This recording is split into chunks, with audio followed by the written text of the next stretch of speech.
kan kepada Tuhannya. Apapun dia minta kepada Tuhannya. Tidak ada yang dia alihkan kepada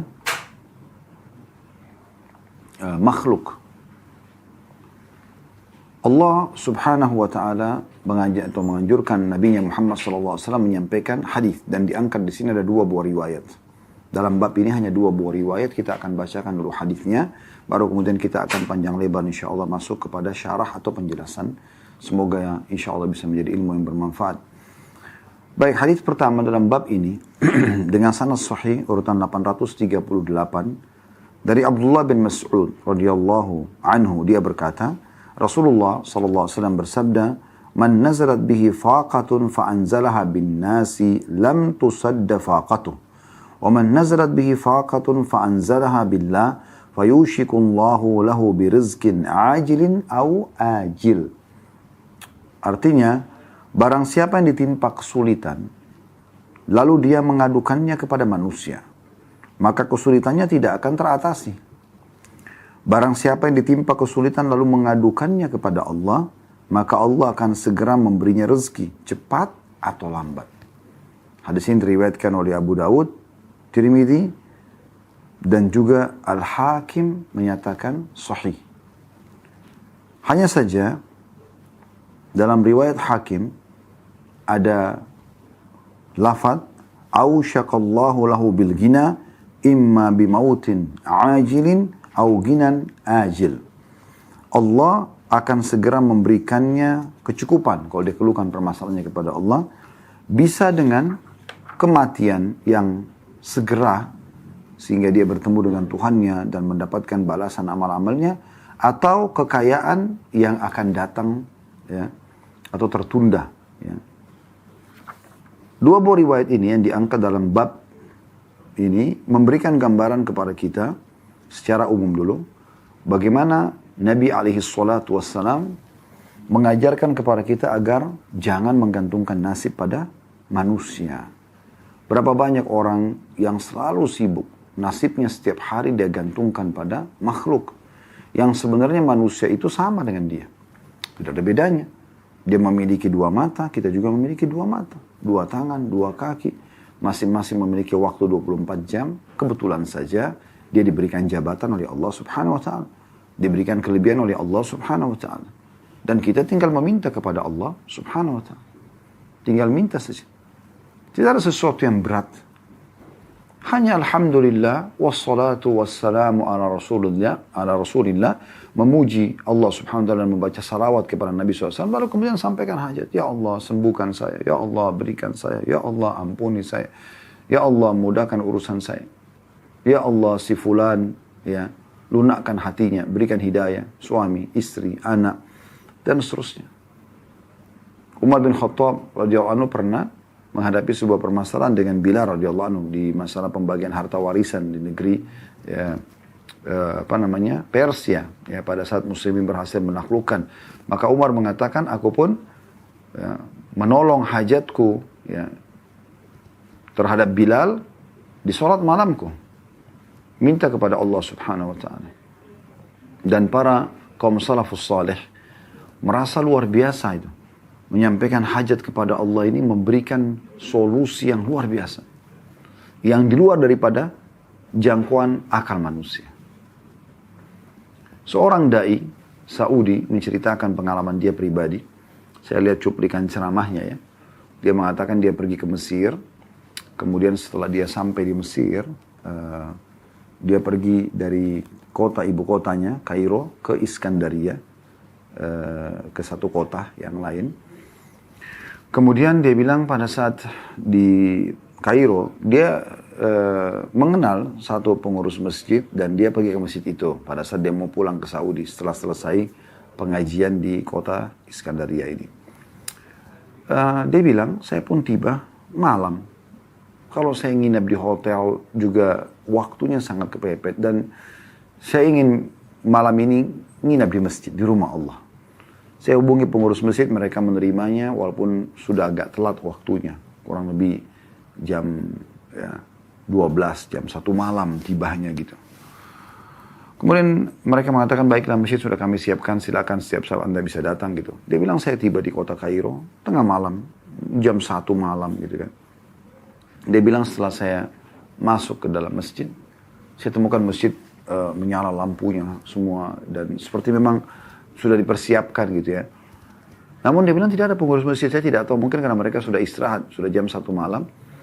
Namun di mihrab, di dekat mihrab ada satu orang yang lagi sujud. Dan lama sekali sujudnya. Saya pun datang mendekati orang tersebut, kemudian saya coba dengarkan. Dia ngomong apa orang ini gitu. Ternyata dia menyampaikan keluhannya kepada Tuhannya dalam sujudnya. Dia mengatakan, ya Allah, sungguhnya istriku ya, membutuhkan uang untuk operasi. Dan kalau tidak operasi dia bisa meninggal dunia. Aku keluhkan permasalahanku padamu ya Allah, karena aku tidak punya uang sama sekali. Ya. Dan dia sebutkan angka uang yang dia butuhkan itu. Udah selesai dia sampaikan seperti itu. Dia bilang, orang ini, dai ini, mendekati orang tersebut, menunggu sampai selesai dia salam dari sholatnya. Lalu ditanyakan, ada masalah apa? Dia bilang, masalah istri saya sedang sakit, harus operasi. Dan kalau besok tidak dioperasi mungkin bisa mengancam nyawanya. Saya sendiri tidak punya uang. Saya lupa angka pasnya ya, tapi kalau tidak salah sekitar 20 ribuan pon Mesir ya. Kalau saya tidak salah gitu. Kemudian kata dai ini, apa yang sudah kau lakukan sesuatu yang sudah sangat luar biasa. Dan yakinlah Allah akan berikan kepadamu jalan keluar. Lanjutkan doamu. Lalu dai ini mengatakan, orang itu pun terus berdoa, mengulang-ulangi doanya. Dan saya pun kena ngantuk, saya istirahat. Setelah saya sholat malam, beberapa rakaat, saya istirahat. Menjelang subuh, azan subuh saya dibangunkan untuk pengurus masjid. Syekh bangun gitu ya. Dibangunkan. Lalu kemudian saya wudu, lalu saya sholat qobliyah. Atau sholat sunnatul fajr ya, qobliyah subuh. Kemudian diiqamahkan sholat. Waktu diiqamahkan sholat, tiba-tiba saja pengurus masjid mengatakan, Syekh silakan jadi imam buat kami. Kata syekhnya, saya lagi capek, mungkin kurang pas. Enggak, silakan walaupun ayat-ayat pendek. Maka dia bilang, saya pun jadi imam. Subhanallah, begitu selesai sholat, salam, lagi zikir, ada satu orang datang. Dia mengatakan, Syekh, saya mengenal Anda, saya mengikuti ceramah-ceramah Anda di YouTube, dia bilang. Ya. Dan saya ini punya hajat dengan Anda. Dia bilang, kata Syekhnya, apa hajatmu? Dia bilang, saya punya zakat harta, zakat mal, yang saya tunda pengeluarannya, karena saya berharap zakat itu bisa terarahkan ke satu orang yang kira-kira orang ini gitu kan terpenuhi hajatnya dengan zakat itu. Walaupun istri saya sudah mengatakan keluarkan saja, jangan ditahan gitu kan, ini zakat gitu. Lalu kata syekhnya, berapa uang yang kau mau keluarkan? Dia sebutkan, ya jumlahnya seperti jumlah yang dibutuhkan oleh orang yang semalam nangis-nangis itu. Kata syekhnya, subhanallah, baik tunggu sebentar. Syekhnya lihat kiri kanan, cari mana orang yang semalam sholat. Ternyata ada di ujung shaf pertama. Syekh mengatakan, diberikan isyarat supaya dia datang. Datanglah orang tersebut. Kata syekhnya, coba ceritakan, apa masalahmu semalam? Dia bilang, istri saya mau operasi, butuh uang sekian gitu. Disebutkan angkanya gitu. Maka orang yang punya zakat ini tiba-tiba meneteskan air mata, menangis. Syekhnya juga menangis. Kenapa? Karena seperti depan mata mereka, Allah berikan jawaban kepada orang ini gitu. Kok bisa? Syekhnya datang ke situ, kemudian jadi imam, suaranya didengar. Tadinya orang yang punya zakat ini, dia tidak mau sholat di masjid itu, dia mau sholat di tempat lain, tapi karena dia dengar suara dan dikenal, dia datang sholat di masjid itu. Kemudian dia menyebutkan hajatnya punya zakat, lalu kemudian ada orang di situ yang membutuhkannya. Maka langsunglah Syekh ini memberikan saran kepada pemilik uang agar memberikan kepada orang tersebut, dan diberikanlah. Dan dengan diberikan, maka selesailah masalah orang tersebut. Ya, kata Syekhnya, bahkan saking gembiranya orang tersebut, dia mengatakan, segala puji bagimu ya Allah gitu. Ya. Jadi orang kalau menyampaikan hajatnya kepada Allah Subhanahu Wa Taala, itu dipastikan akan terpenuhi. Tapi kalau kita minta-minta sama orang, teman-teman sekalian, bisa diberi, bisa tidak. Ya, bisa diberi, bisa tidak. Walaupun kalau sudah dalam keadaan kepepet, kita boleh mengajukan, kita boleh meminta, tidak ada masalah. Tapi permasalahannya di sini, ya, kalau kita tidak minta kepada Allah SWT, hanya menggantungkan pada manusia, terus bergantung pada manusia. Makanya di sini dikatakan oleh Nabi SAW, siapa yang ditimpa kesulitan, sekecil sampai sebesar apapun, lalu dia mengadukan kepada manusia, maka kesulitan tidak akan teratasi. Tapi kalau dia ditimpa kesulitan lalu dia mengadukan kepada Allah, Allah pasti akan memberikan kepada dia. Cepat atau lambat. Kalau Anda mengatakan, Ustaz, saya punya penyakit, saya sudah berdoa kepada Allah berulang-ulang. Sudah berhari-hari, berbulan, minggu-minggu, berbulan-bulan, bahkan mungkin ada tahunan. Tapi saya belum melihat hasilnya. Ini pernah disinggung oleh Ibnu Qayyim rahimahullah. Sehingga saya setelah beliau mengatakan, kalau ada orang yang sudah berdoa, lalu kemudian dia menganggap doanya belum diterima karena belum melihat hasilnya, ini pemahaman yang keliru. Misal contoh anaknya sakit, kalau dia mengatakan, ya Allah sembuhkan anak saya, tapi anaknya belum sembuh. Bukan Allah belum terima. Allah sudah memberikan kepada dia. Kalau seandainya dia tidak berdoa, mungkin penyakit anaknya akan lebih parah. Satu sisi. Sisi yang lain, Allah juga ingin memberikan tambahan pahala kepada orang ini. Karena memang dalam sebuah hadis dikatakan, sebuah riwayat, bahwasanya Nabi SAW bersabda, Allah berfirman, kalau Allah ya, Nabi SAW bersabda, kalau Allah melihat atau mendengar doa yang indah dari seorang hamba, Allah terlambatkan jawabannya, agar hamba tersebut tetap dalam doanya. Dan kalau seandainya hamba ini memahami bagaimana doa-doa yang dia sampaikan, yang dia keluhkan kepada Allah Subhanahu wa Ta'ala itu, walaupun dia belum melihat ya depan matanya apa yang dia inginkan semua diberikan, dia akan panen itu tetap dalam bentuk pahala di hari kiamat. Dia tidak akan pernah berhenti berdoa. Dalam sebuah riwayat juga disebutkan bahwasanya nanti pada hari kiamat ada orang-orang yang datang lalu diberikan pahala bergunung-gunung. Mereka pun bertanya-tanya, pahala dari mana nih? Mereka sendiri mengatakan kepada berkata kepada para malaikat, ini dari mana nih pahala? Kok saya nggak pernah tahu ini gitu, saya buat apa? Maka kata para malaikat, ini adalah doa-doa kalian yang belum kalian melihat mendapatkan hasilnya di dunia. Maka pada saat itu mereka berharap agar seluruh doa yang mereka munajatkan di dunia, Allah nggak berikan dunia. Supaya mereka panen dalam bentuk pahala di hari kiamat. Saking besarnya pahalanya gitu. Bisa juga Allah dengan hikmahnya, mungkin ya, menunda kesembuhan anak tersebut dengan hikmah. Allah lebih sayang kepada anak itu daripada kita. Mungkin kalau anak itu sembuh malah menyusahkan orang tuanya. Sehingga Allah biarkan dalam keadaannya. Jadi banyak sekali hikmah yang bisa kita ambil. Sudah menjadi sunnatullah. Sistem yang Allah ciptakan. Orang yang beriman pada Allah, yang menggantungkan nasibnya pada Allah, Allah akan berikan. Orang yang kufur kepada Allah, Allah akan binasakan. Itu sudah menjadi sunnatullah. Sistem terlalu banyak manusia sebelum kita yang Allah jadikan sebagai contoh. Ada Fir'aun di zaman Nabi Musa AS, ada Namrud di zaman Ibrahim AS. Banyak sekali gitu. Banyak sekali. Dan Allah menyebutkan dalam surah Ar-Rum, teman-teman sekalian, surah nomor 30, ayatnya ayat 9, Allah suruh kita berjalan di muka bumi, lihat itu. Supaya jangan kita mengikuti orang-orang yang sudah terlanjur Allah hukum, dan kita mengikuti jalan orang-orang justru yang Allah sudah selamatkan. Nabi dan para sahabatnya ridwanullah alaihim, dan jangan ikuti Abu Jahal dan Abu Lahab dan grup-grupnya, gitu kan? Begitu juga dengan Nabi Musa AS dan sahabat-sahabatnya, dan jangan ikuti mereka, dan jangan ikuti Fir'aun dan grup-grupnya, Haman, Qarun, dan seterusnya.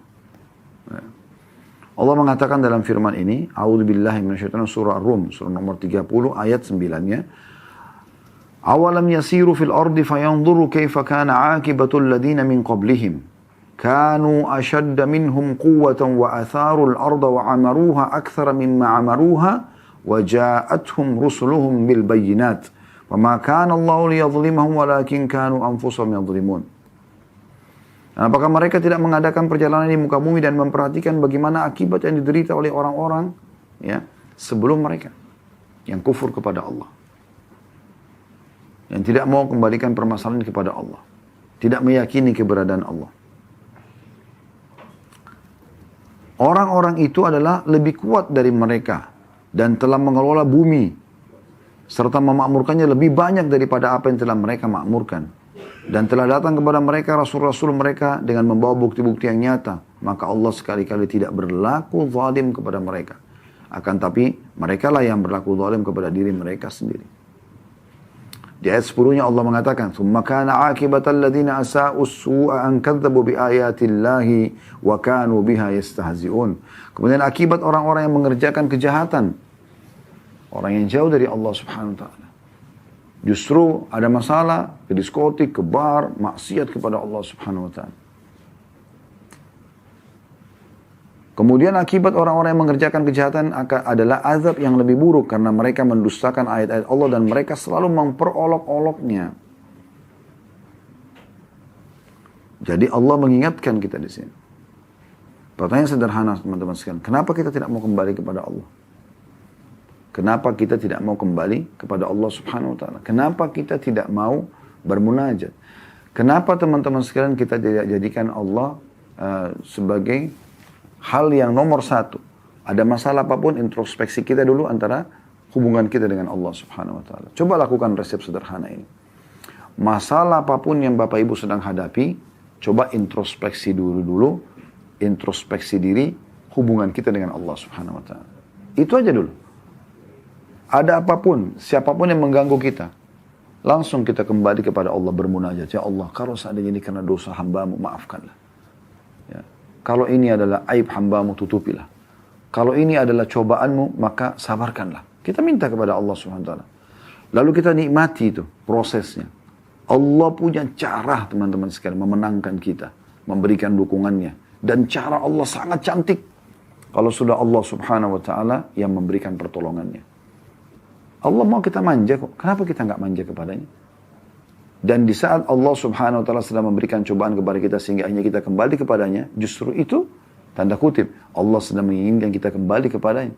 Mungkin kalau tidak ada cobaan tersebut kita lalai dengan nikmat-nikmat yang ada, maka Allah datangkan cobaan supaya kita lebih nikmat dalam berdoa, sujud, lebih coba ya bermuhasabah, mungkin ada dosa saya ini, kita bertobat dan istighfar kepada Allah, maka itu keselamatan buat kita sebenarnya. Ya. Oleh karena itu teman-teman sekalian, kembali kepada Allah Subhanahu wa taala. Ingat selalu bagaimana para sahabat Nabi kalau sendal mereka putus, mereka selalu memohon hanya kepada Allah Subhanahu wa taala. Haus minta kepada Allah, lapar minta kepada Allah. Semuanya diminta kepada Allah Subhanahu wa taala. Tidak ada yang tidak diminta kepada Allah Subhanahu wa taala. Mari kita renungi sama-sama hadis Nabi alaihi salatu wassalam. Hadis yang mulia tentang masalah Allah memang memerintahkan kita agar bergantung kepadanya. Allah memang memerintahkan kita agar bergantung kepadanya. Dan memang hadis ini berbicara tentang masalah ya, rincian ya, daripada kebutuhan-kebutuhan kita. Ya. Misal contoh, atau kita mulai dari potongan hadis ya. Dari Abi Dzar radhiyallahu anhu,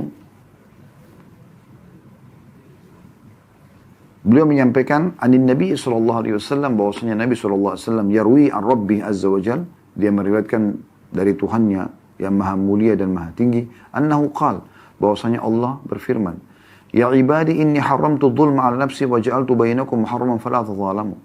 Wahai hamba-hambaku, sesungguhnya aku mengharamkan kezaliman atas diriku, jadi Allah tidak akan pernah menzalimi kita. Jangan pernah berpikir kalau seandainya kita beribadah lalu kita tidak terima balasannya, kecuali kita tidak ikuti syaratnya.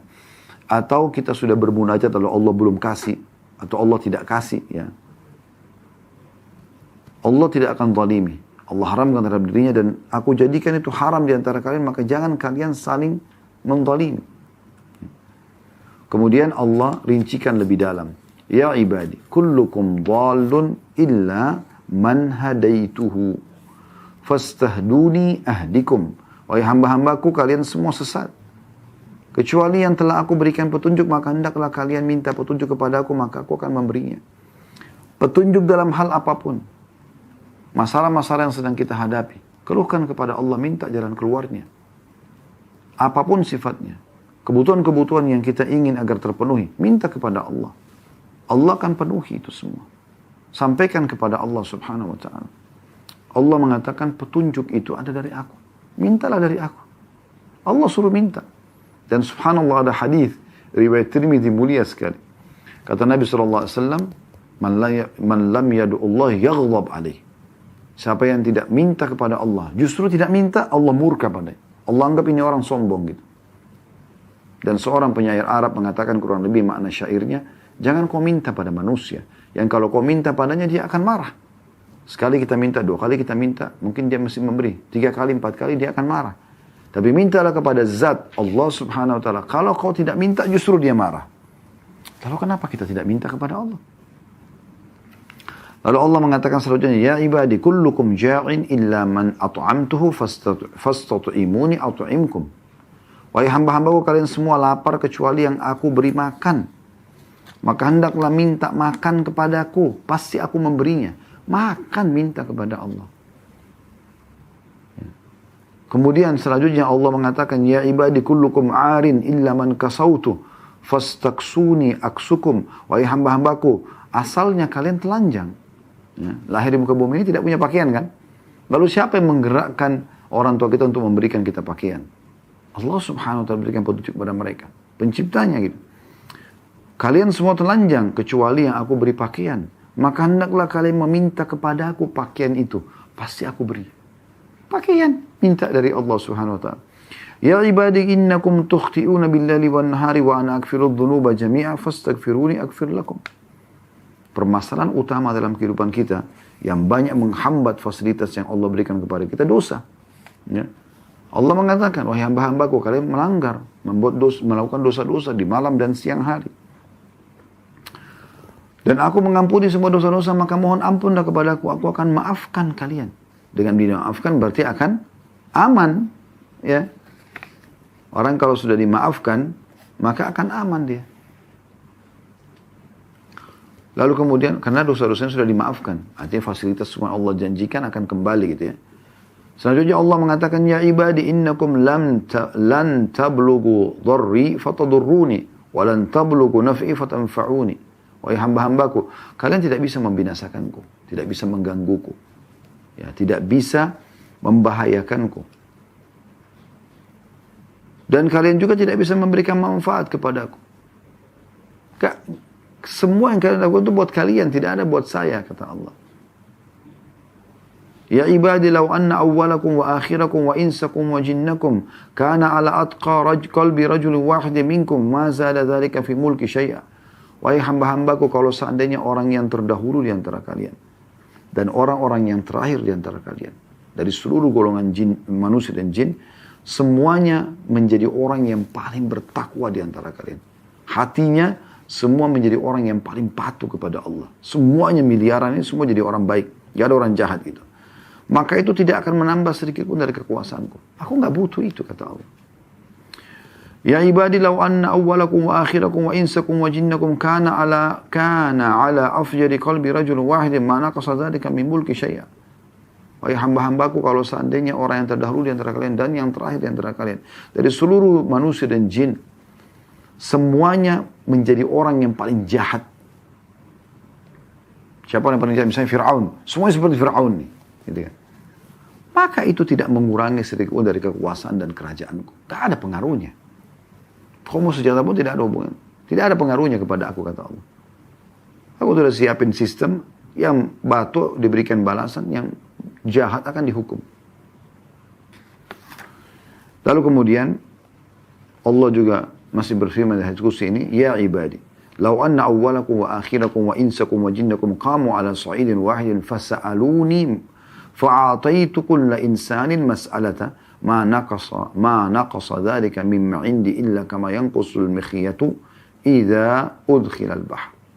Wahai hamba-hambaku, kalau seandainya orang terdahulu di antara kalian dan yang terakhir di antara kalian dari seluruh manusia dan jin, semua dikumpulkan manusia dari Nabi Adam sampai manusia terakhir, dari jin yang pertama sampai jin yang terakhir, semuanya dikumpulkan miliaran, berada di satu tempat mereka berkumpul, lalu masing-masing menyampaikan hajatnya, lalu aku berikan masing-masing hajatnya, maka itu sama sekali tidak mengurangi dari apa yang ada di sisiku, kecuali hanya seperti jarum yang dimasukkan ke lautan. Anda lihat kalau jarum dimasukkan ke lautan, ya, dia tidak akan, kalau diangkat tidak akan ada air yang melekat kecuali sedikit sekali. Itu pun langsung kering dengan udara gitu. Nah, tidak mengurangi apapun. Allah Maha Kaya. Lalu kenapa tidak minta kepada zat yang Maha Kaya ini? Selanjutnya, ya ibadi innama hiya a'malukum uhsiha lakum uwaffiyakum iyyaha Faman wajada khairan falyahmadillah wa man wajada ghaira dzalika fala yalumanna illa nafsah. Wahai hamba-hambaku, semua amal-amal yang kalian lakukan, aku catatkan buat kalian, aku balaskan, kembalikan kepada kalian. Ya. Maka siapa yang mendapatkan dia berhasil mengerjakan amal-amal baik, maka dia bersyukur kepada Allah. Dan siapa yang mendapatkan selain daripada itu, maka dia jangan menyalahkan kecuali diri mereka sendiri.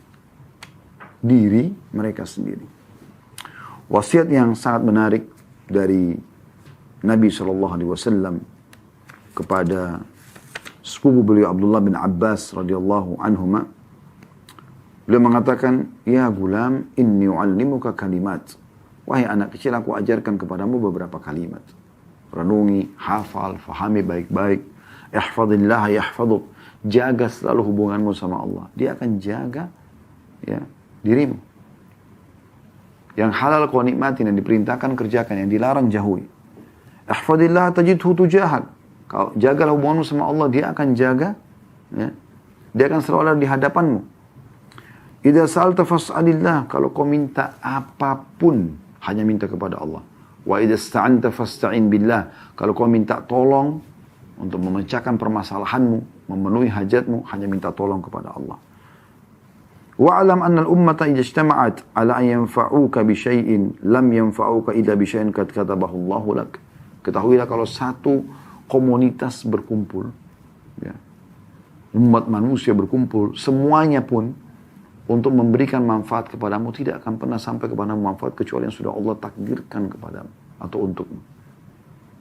Jadi bukan karena mereka, tapi karena Allah takdirkan. Wa in ijtama'u, dan kalau seandainya mereka berkumpul, ala an yadurruka bi syai'in, untuk menyusahkanmu, menimpahkan mara bahaya kepadamu, lam yadurruka illa bi syai'in qad katabahu Allahu 'alaik. Tidak akan pernah bisa membahayakanmu kecuali yang sudah Allah catatkan untukmu. Rufi'atil aqlam wa jaffatis suhuf. Telah diangkat pena-pena mencatat takdir dan telah kering ya lembaran-lembaran takdir Lauhul Mahfuz. Oleh itu teman-teman sampai ke hajat kita kepada Allah Subhanahu wa taala. Kalau kesah kepada Allah ini manfaatnya besar sekali. Ya. Dan pasti akan ada solusi sebagaimana dijelaskan di dalam hadis ini. Bahkan dikatakan di hadis ini Allah pasti akan memberikan kepadanya rezeki ya cepat atau lambat. Dan rezeki ini dua sekali, tidak harus duit ya, tidak harus uang, tapi bisa saja kebutuhan-kebutuhan. Bahkan termasuk dalam rezeki adalah kalau permasalahan kita terpecahkan. Misal contoh, ada orang sakit, dia berharap sembuh, lalu Allah sembuhkan. Itu kan juga rezeki, karena dengan itu dia bisa beraktivitas lagi. Itu rezeki Allah SWT. Jadi rezeki bukan cuma selamanya uang ataupun makanan, minuman dan pakaian, tempat tinggal dan kendaraan. Tapi banyak sekali rezeki Allah Subhanahu wa taala. Karena apapun yang bisa membuat roda kehidupan kita berjalan, terpenuhi kebutuhan kita atau kita selesai dari atau keluar dari sebuah kemelut permasalahan, maka itu adalah rezeki dari Allah Subhanahu wa taala. Dan dalam riwayat yang selanjutnya dikatakan atau riwayat ya Al-Hakim, Allah akan memberikan kepadanya kecukupan. Dan bisa saja kalau Allah melihat ternyata lebih baik dia diwafatkan, maka wafat dia. Allah wafatkan. Karena kalau dia hidup, maka akan sulit buat dia. Allah panggil di sisinya. Ya, supaya Allah berikan dia kenikmatan. Atau Allah berikan dia kekayaan yang tertunda dalam beberapa saat akan diberikan kepada dia. Lalu setelah mendengarkan dua buah riwayat ini teman-teman sekalian, kenapa kita masih mau bergantung kepada selain Allah Subhanahu wa taala? Sementara hajat-hajat kita banyak, ya. Apakah itu hajat rutin setiap hari ataupun hajat yang tiba-tiba muncul yang kita butuhkan. Dan Allah Subhanahu wa taala sebagaimana dari hadis qudsi sudah memberikan kepada kita rincian yang sangat luar biasa. Makanan, pakaian, petunjuk, apa saja kita disuruh minta kepada Allah. Dan sudah diingatkan juga dalam hadis Ibnu Abbas tadi. Kalau kita jaga hubungan dengannya, kita juga akan dijaga. Kalau kita jaga hubungan dengan Allah, Allah selalu ada di hadapan kita. Setiap saat kita butuh, Allah akan memenuhi kebutuhan kita. Ya. Dan kalau seandainya satu umat mau menyusahkan kita, tidak akan bisa sampai kecuali memang sudah Allah catatkan. Kalau mau memberikan kepada kita, tidak akan sampai kecuali yang sudah Allah catatkan. Lalu kenapa tidak kembali kepada Allah kalau begitu? Sekaligus saja minta kepada Allah secara totalitas. Dan Allah akan memberikan jawabannya. Sebagaimana tadi sudah kita sampaikan, kisah seseorang yang istrinya mau operasi di awal materi kita. Teman-teman sekalian, satu hari pernah Sa'id bin Musayyib rahimahullah dipanggil oleh Hajjaj ibn Yusuf. Hajjaj bin Yusuf ini seorang penguasa yang zalim pada saat itu. Semaunya sendiri. Kalau dia sefaham, maka dia atau dia ikuti apa yang dia inginkan, maka dia akan berbuat baik. Kalau tidak, maka dia bisa sampai pada tingkat membunuh walaupun ulama gitu. Maka pada saat masuk dalam majelis, di situ ada pedang disiapkan, ada natok. Natok itu seperti kulit hewan yang sudah dikeringkan. Tujuannya nanti orang kalau ada yang dipenggal lehernya di depan Hajjaj, darahnya nggak muncrat sana sini, ditaruh di situ. Udah disiapin. Jadi orang-orang berpikir, oh ini akan dibunuh nih. Gitu. Subhanallah, dia pada saat masuk, dia tiba-tiba disambut dengan meriah. Kemudian oleh Hajjaj bin Yusuf, kemudian Hajjaj bin Yusuf ini panggil duduk di sebelah kursi singgasananya. Kemudian bertanya banyak hukum agama dan dijawab. Kemudian setelah itu sempat ada parfum yang sangat bagus dan mahal di dekat Hajjaj. Tiba-tiba dia bubuhi sendiri langsung ya ke jenggot Sa'id bin Musayyib rahimahullah. Orang banyak bertanya gitu. Orang-orang sekitar sampai dia pamit keluar, diantar sampai ke pintu gerbang. Ini belum pernah terjadi di polahnya Hajjaj ini, gitu. Maka pada saat dia keluar ada seseorang bertanya, wahai imam ini kalau kita kiai, ustadz ya, apa yang anda ucapkan sebenarnya? Karena tadi pada saat anda menuju ke singgasananya atau begitu masuk pintu gerbang, saya lihat mulut anda qomat kamit. Apa yang anda baca gitu? Apa yang anda sedang ucapkan? Dia mengatakan, saya mengeluhkan kepada Allah. Saya mengatakan, ya Allah, sesungguhnya engkau tahu kezaliman orang ini. Dan ya, aku keluhkan permasalahan ini kepadamu. Maka jadikan semua niat buruk dia, semua kejahatan dia menjadi kebaikan untukku. Bagaimana di detik-detik itu, dia sudah berhadapan dengan seorang pemimpin yang zalim, yang akhirnya bisa membunuh dia. Tapi dia tetap kembalikan semua kepada Sang Pencipta Allah. Dan Allah membalikkan keadaan. Itu luar biasa. Cuma banyak orang tidak memahami masalah ini. Makanya nasihat yang luar biasa juga dari Asy-Syu'bi, nama lainnya Amir bin Syurahbil, rahimahullah, seorang ulama tabi'in masyhur. Beliau pada saat menemui Abdul Malik bin Marwan yang pada saat itu menjadi khalifah, ada beberapa orang yang sempat dipenjara gitu oleh Abdul Malik bin Marwan.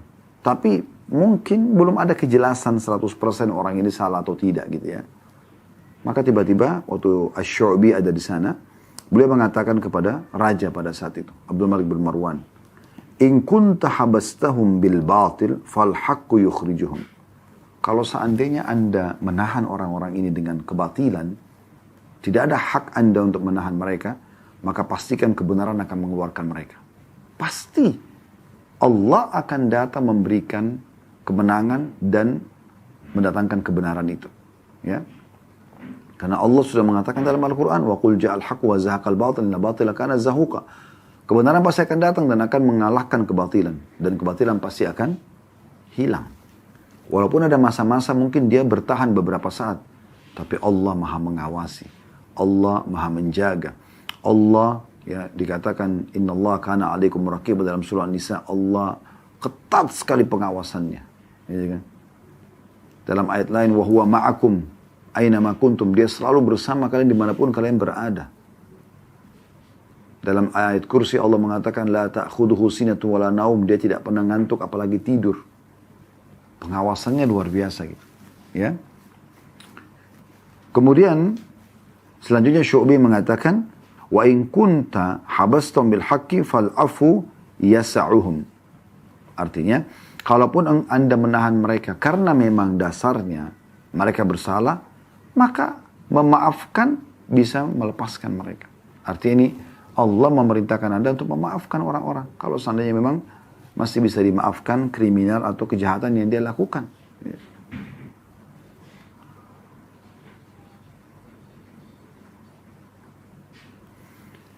Bagaimana Urwa bin Zubair rahimahullah, seorang ulama tabi'in yang sangat masyhur. Beliau pernah melihat seseorang mencaci maki Hajjaj bin Yusuf.